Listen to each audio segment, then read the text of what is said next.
বঙ্গে মমতা দুইটি আসন ছাড়ুন বামেদের, চাইছে পলিট ব্যুরো। ২৪ ভোটের লক্ষ্যে দেশে গঠিত হয়েছে মহাজোট। সেই জোটের শরিক হয়েছে কংগ্রেস, তৃণমূল ও বামেরা। যদিও বাংলায় এই তিন দলের মধ্যে আসনরফা নিয়ে বেশ জটিলতার সৃষ্টি হয়েছে, কেননা বাংলার বামেরা তৃণমূলের সঙ্গে কোনো জোট চাইছে না। একই মতো প্রদেশ কংগ্রেসের অধিকাংশ নেতারই। তবে তাঁরা দলের হাইকম্যান্ডকে সরাসরি না বলেননি জোটের প্রসঙ্গে। তাঁরা চাইছেন বাংলায় কংগ্রেস ও তৃণমূলের মধ্যে জোট হলে অন্তত ৭টি আসন যেন কংগ্রেসকে ছাড়ে তৃণমূল। আর যদি জোট না হয় তাহলে একাই লড়াই করবেন তাঁরা। তবে সেক্ষেত্রে বামেদের সঙ্গে জোট গড়ার একটা চেষ্টা করা হবে। তৃণমূল সুপ্রিমো তথা বাংলার মুখ্যমন্ত্রী মমতা বন্দ্যোপাধ্যায় অবশ্য জানিয়ে দিয়েছেন, দুই দলের সঙ্গে আলোচনার জন্যই তাঁর দরজা খোলা আছে। আর সেই সূত্রেই আলিমুদ্দিনকে পাশে সরিয়ে রেখেই সিপিআই এম পলিট ব্যুরো চাইছে মমতা এ রাজ্যেও বামেদের দুইটি আসন ছাড়ুন।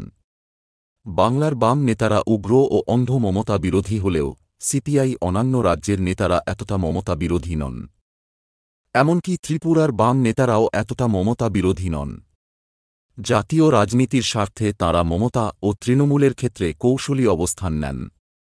দেশের ক্ষমতা থেকে বিজেপি, বজপ তথা নরেন্দ্র মোদীকে নরেন্দ্র অপসারণ করার জন্য যদি মমতার মতো কাউকে এগিয়ে দিতে হয়, সেক্ষেত্রে তাঁরা যে মমতাকে সমর্থন জানাবেন সেটা তাঁরা আগেও জানিয়ে দিয়েছেন। সিপিআই এম পলিট ব্যুরোর সাধারণ সম্পাদক সীতারাম ইয়েচুরি জানিয়েছেন, বাংলায় মমতা বা তৃণমূলের সঙ্গে আসনরফা সম্ভব নয়। যদিও সূত্রের খবর, পলিট ব্যুরো চায় বাংলাতেও জোট হোক। মমতা আসন ছাড়ুন বামেদের, আর সেটাও মাত্র দুইটি। কেননা পলিট ব্যুরোর অভিমত, মমতা কংগ্রেসকে দুইটির বেশি আসন ছাড়বেন না। তা সে কংগ্রেস যত আসনই তাঁর কাছে দাবি করুক না কেন। তিনি যদি দুইটি আসন কংগ্রেসকে ছাড়তে পারেন, তাহলে তিনি তা বামেদেরও দিতে পারেন।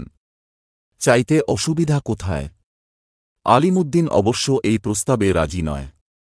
কিন্তু এটাও ঘটনা, কংগ্রেস হাইকম্যান্ড যেমন তৃণমূলের সঙ্গে জোট চাইছে, আর সেক্ষেত্রে প্রদেশ কংগ্রেস নেতাদের কার্যত যেমন কোনো ভূমিকাই থাকছে না, তেমনি সিপিআই এম পলিট ব্যুরো যদি তৃণমূলের সঙ্গে জোট চায় তাহলে সেখানে আলিমুদ্দিনও কিছু করে উঠতে পারবে না। পলিট ব্যুরোর অধিকাংশের দাবি, যেখা